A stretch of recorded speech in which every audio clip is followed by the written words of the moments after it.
Okay students, आपने universe पढ़ लिया होगा। अगर किसी को यूनिवर्स में कुछ भी समझ में नहीं आता तो आप मुझे मैसेज करके पूछ सकते हैं, ठीक है। मैं उसमें भी आपको आंसर दे दूँगी या फिर दोबारा क्लास में समझा दूँगी। सो नेक्स्ट टॉपिक है, आज मैं आपको स्टार्स तक ही समझाऊँगी। सेकेंड है stars, these celestial bodies in the sky which are bigger and shine brighter. देखिए आसमान में बहुत सारी चीज़ें आप देखते हैं जो चमकती हैं, ठीक है। कुछ बड़ी होती हैं, कुछ छोटी होती हैं। तो जो भी ब्राइटर ऑब्जेक्ट आप आसमान में देखते हैं वो स्टार्स होते हैं। इसको आप अंडरलाइन करेंगे डेफिनेशन को। These are made up of gases and produce their own heat and light. अब स्टार्स क्यों चमकते हैं? क्योंकि ये गैसेस से बने होते हैं और इसीलिए अपनी हीट और लाइट को ये खुद प्रोड्यूस करते हैं। The sun is a medium size star. अब देखिए सन, हम इतनी दूर हैं सन से, लेकिन फिर भी हमें सन काफ़ी बड़ा दिखाई देता है। उसकी रोशनी बहुत होती है, बहुत तेज़ है, मीडियम साइज, लेकिन वो मीडियम साइज़ का स्टार। इससे भी बड़े स्टार जो हैं वो हमारे यूनिवर्स में हैं। It look bigger because it is closer to the earth than the other stars. Underline करेंगे इसे भी। अर्थ, भाई सन हमें बड़ा क्यों नज़र आता है? सन हमें बड़ा इसलिए नज़र आता है क्योंकि सन हमारे अर्थ के बहुत नज़दीक है, इसलिए वो हमें बड़ा नज़र आता है। लेकिन सन जो है वो सबसे बड़ा स्टार नहीं है। Certain stars which appear as a group and form a recognitional pattern in the sky are called constellation. Underline करेंगे इसे भी। कुछ स्टार ऐसे होते हैं ना, जैसे आसमान में आप देखोगे तो आपको लगेगा कि कोई शेप बना रहे हैं। उन स्टार्स को ज्वाइन करके आप शेप बना सकते हैं। तो ऐसे पैटर्न्स को जिन्हें हम पहचान सकें, रिकॉग्नाइज कर सकें, ऐसे पैटर्न्स को क्या कहा जाता है? कॉन्स्टिलेशंस। क्या कहा जाता है? Constellation.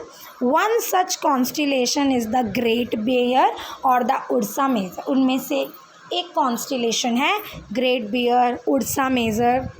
In India we call it Saptarishi Mandal, क्योंकि ये 7 स्टार्स से मिलकर बना है। आप इसी पेज पर अपनी बुक में देख रहे होंगे, इसी पेज पर नीचे एक पिक्चर बनी हुई है, आप यहाँ देख रहे हैं 7 स्टार्स हैं, ठीक है। ये एक लैडर, चम्मच की पोजीशन में है, सप्तऋषि मंडल कहा जाता है। It look like a long handle spoon और अ क्वेश्चन मार्क। या तो अगर आप इसे ऐसे देखेंगे तो आपको ये एक स्पून की तरह दिखेगा, और अगर आप इसे थोड़ा टेढ़ा करके देखेंगे तो आपको ये एक क्वेश्चन मार्क की तरह भी दिख सकता है, ठीक है। तो ये भी जो है कॉन्स्टिलेशन होता है इसका। और भी बहुत सारे कॉन्स्टिलेशंस हैं जो आपको जो है आसमान में देखने को मिल जाएंगे। A group of millions and billions of stars with gas and dust held together is called a galaxy. Underline कीजिए इसे भी। A group of millions and billions of stars, बहुत सारे स्टार्स का ग्रुप जिसमें गैस और डस्ट भी है। ये सभी यानी कि स्टार्स, गैस और डस्ट, ये सभी मिलकर क्या बनाते हैं? Galaxy. There are millions of galaxies in the universe. Universe में बहुत सारी गैलेक्सी हैं, लेकिन जिस सोलर सिस्टम में हम आते हैं, अर्थ आते हैं जिस सोलर सिस्टम में, वो मिल्की वे गैलेक्सी को बिलोंग करते हैं, ठीक है। जिस सोलर सिस्टम में हम आते हैं वो किसको बिलोंग करती है? वो बिलोंग करती है मिल्की वे गैलेक्सी को, जिसे हम इंडिया में आकाश गंगा भी कहते हैं। क्या कहते हैं इसको इंडिया में?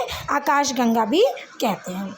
इन एंशिएंट टाइम, आप यहाँ पे पिक्चर देख रहे हैं, ठीक है, ये मिल्की वे गैलेक्सी की पिक्चर है। आप चाहें तो मार्केट से इनकी पिक्चर परचेज करके अपने नोटबुक में लगा सकते हैं। इसका मैं होमवर्क आपको अलग से दे दूँगी, ठीक है। In ancient time people use to determine direction during the night with the help of stars. पुराने समय में जब लोगों को डायरेक्शंस पता करनी होती थी तो वो स्टार्स का इस्तेमाल करते थे, क्योंकि स्टार्स मोस्टली कांस्टेंट होते, तो उनके डायरेक्शन से जो है वो सही दिशा का, नॉर्थ साउथ, इन दिशाओं का पता भी आसानी से लगा सकते थे।